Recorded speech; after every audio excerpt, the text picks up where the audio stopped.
Hi guys, today I'm going to tell you about an admiral, David Glasgow Farragut, one of the most famous admirals in U.S. history. To start the story, it may be fun to know that David Glasgow Farragut was not named David when he was born. In fact, he was named James.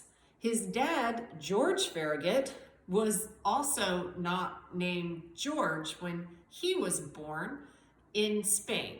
He was named Jorge, but he came to the Americas and pledged allegiance to the United States during the War for Independence. He fought with the Navy in South Carolina and anglicized his name to George. George Farragut married Elizabeth Shine, who was of Scottish-Irish descent, and they moved together to Tennessee, where young James Farragut was born near Knoxville. So how did his name change? His mom died when he was only a wee lad of 8. And what does his dad do? He started wondering how in the world he was going to raise a lot of young children without a wife. And David Porter, who was a commander in the Navy, offered to adopt one of the boys. James became a midshipman in the Navy at the tender age of 9, as you do, and eventually viewed this other guy as a father figure and adopted his name of David. The young David Farragut would serve as a midshipman under David Porter during the War of 1812, even though he'd just been born in 1801. He was a commander by the Mexican-American War, but what we really care about today is his service during the Civil War.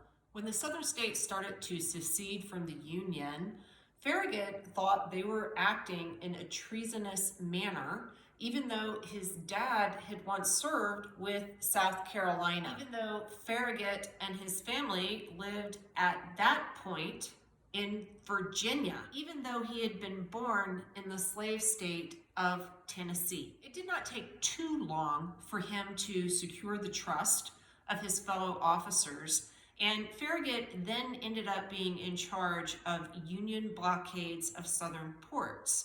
He was instrumental in the capture of New Orleans, and he was very helpful to Ulysses S. Grant, who eventually was the cause of the fall of Vicksburg in Mississippi. That said, in 1864, Mobile Bay, Alabama, was still controlled by the Confederates. And this was a problem for the Union because Mobile Bay dips out into the Gulf of Mexico and allowed for the resupply of Confederate troops. What happens? Rear Admiral Farragut is ordered to capture Mobile Bay and the forts that defend it in conjunction with the Army. Farragut leads a fleet of ships into Mobile Bay. One ship, the Tecumseh, veers too far in one direction and hits a torpedo, which in this period was really a mine. As the story goes, Farragut had gone up into the rigging of the flagship, the Hartford, and was lashed to the Hartford's mast so that he could get a better view of the battle without falling down. He notices that his fleet is not moving forward at the speed that he would like, so what's up, men? Informed of the many torpedoes that protect the bay. It's a minefield. The Admiral considers that for half a second and says, damn the torpedoes, and gives his order, full speed ahead, with his ship taking the lead, of course. Have you ever heard this when someone is saying, go forward, be courageous, just attack? Damn the torpedoes. In this case, this bold gambit pays off for Farragut.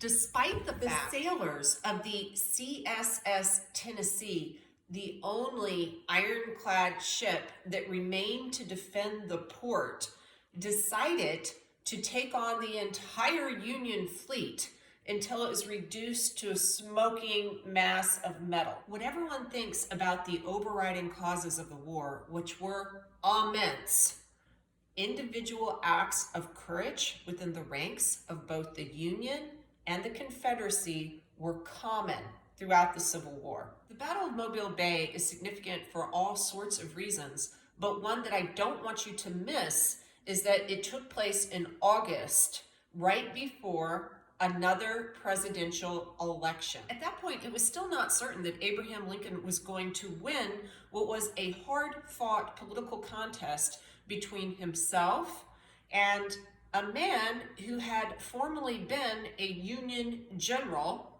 who may very well have ended the war and just allowed the South to leave. You now at least have the basic outlines for one of the many victories in the field that helped secure Lincoln's victory in November.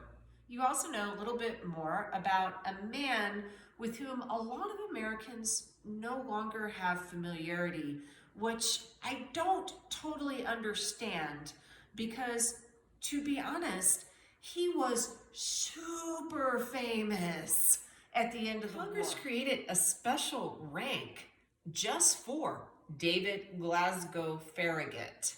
Everyone knew about this person. Everyone lauded him. Everyone lifted him up.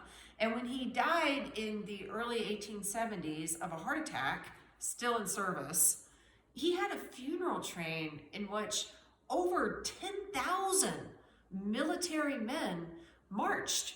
Ulysses S. Grant was a part of this train. It's just crazy. In the 20th century, 2 different classes of destroyers were named after Farragut. Today you can find statues in pretty parks. There's a high school. There's even a beautiful little suburban town named Farragut. All these things are good things, but even with these monuments, many Americans have absolutely no idea who Lincoln's Admiral actually was. And if that's the case, how much do you think they know about the average soldier or sailor who fought the Civil War? What sacrifices those guys made in what was the country's cataclysmic split? Granted, if you sail into the historiography of the Civil War, you will find minefields because there are so many different interpretations about the significance of various figures, be they men who fought for the North or men who fought for the South. But damn the torpedoes, full speed ahead. Try to learn more so you can understand more what happened, what motivated these people, why we ended up with the country we have now.